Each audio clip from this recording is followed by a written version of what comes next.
Vërtet, dhe ky është një nga objektivat kryesor i treti për samitin e NATO-s, aq më tepër tani që gjendja po shkon gjithmonë më shumë në favor të Ukrainës, çdo ditë ka njoftime për arritje, për fitore të saj, jo vetëm në përparimin në territore, por në goditjen dhe thellësitë të territorit rus, ai sa ka krijuar panik dhe alarm të vërtet në Moskë, në Kremlin dhe për herë të parë, gjithë komentatorët e kanë vënë dhe ekspertët, po dhe vetë brenda gjendjes e Rusisë, bile ka ekspertë që thonë që Putini ka ditë të numëruara, nuk mund ta shtyjë më shumë se 2-3 vjet, sepse janë shtuar radhët, janë rritur çmimet, do të bëhet një mobilizim i detyrueshëm, i cili do të shtojë pakënaqësitë, por kryesorja e ktheu atë, nuk e qumë operacioni special ushtarak, Medvedevi është para dje, por e quan tani tamam luftë, pavarësisht se ajo fajin evropianëve të tjerëve.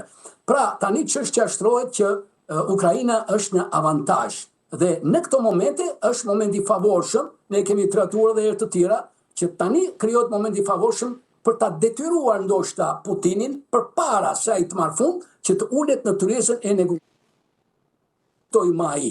Deri tani kjo nuk është arritur sepse Putini prapë insiston, thotë jam dakord për negociata që u bën para të mbjepni mua ato 4 rajonet dhe Donetskun dhe ato kërkesat e tjera.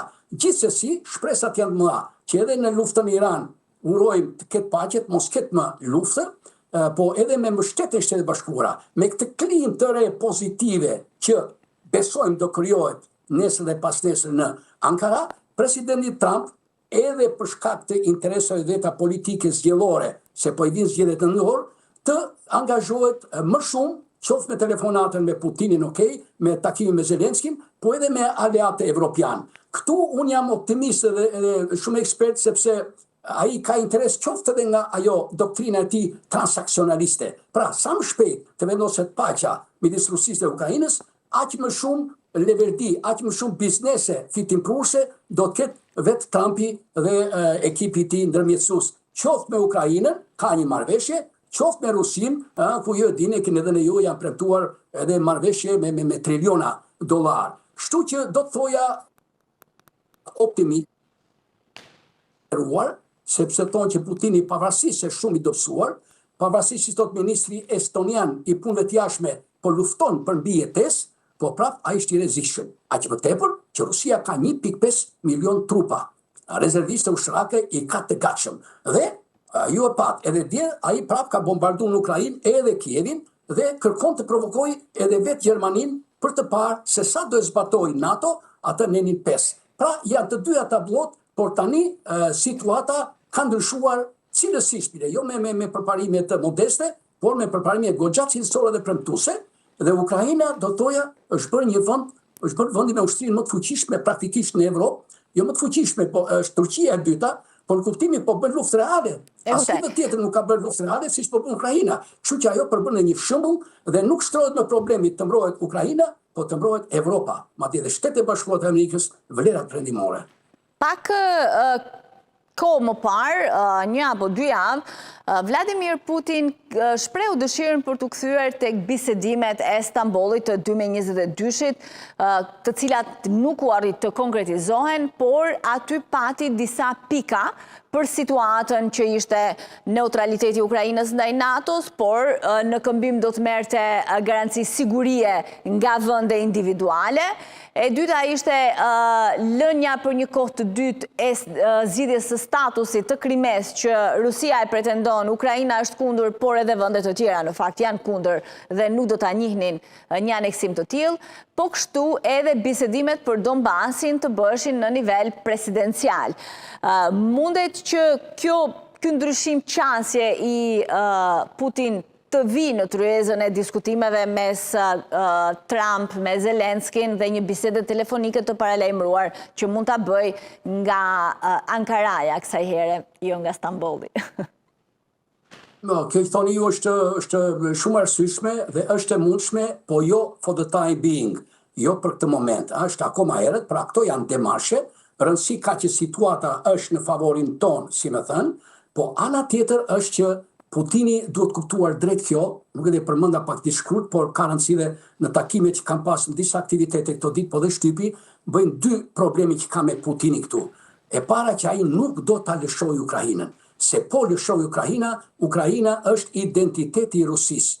një ekspertë tani amerikan thotë që Ukraina është për Rusin si dilema hamletiane, to be or not to be, pra të jesh apo të mos jesh. Pse?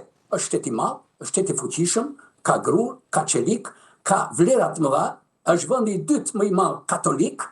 Pra, për të gjitha këto është vend fëqinj, dhe në rast se Ukraina do të kalojë nga perëndimi, kjo do të ishte humbje e identitetit, deri këtu arri puna për Rusin. Pra, kjo është një arsye e madhe.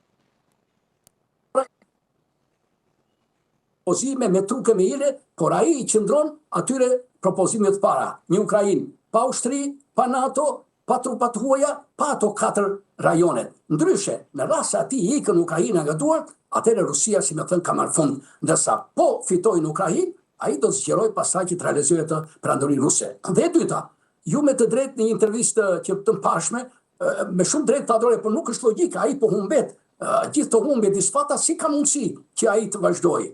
Po, sepse bëhet një krahasim Putini, dhe kjo është prapë nga burime të brendshme që kemi, edhe që është diskutuar edhe këtu në Bruxelles.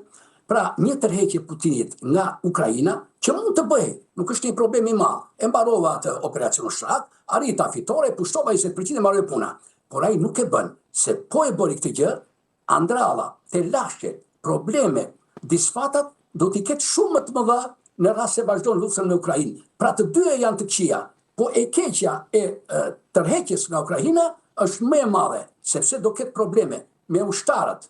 Ju e dini që shumica e ushtarëve rusë atje janë me probleme financiare, pijanecër, të droguar, mendoni të kthehen ata në Rusi e në Moskë, se çfarë probleme sociale do të ketë mes tyre.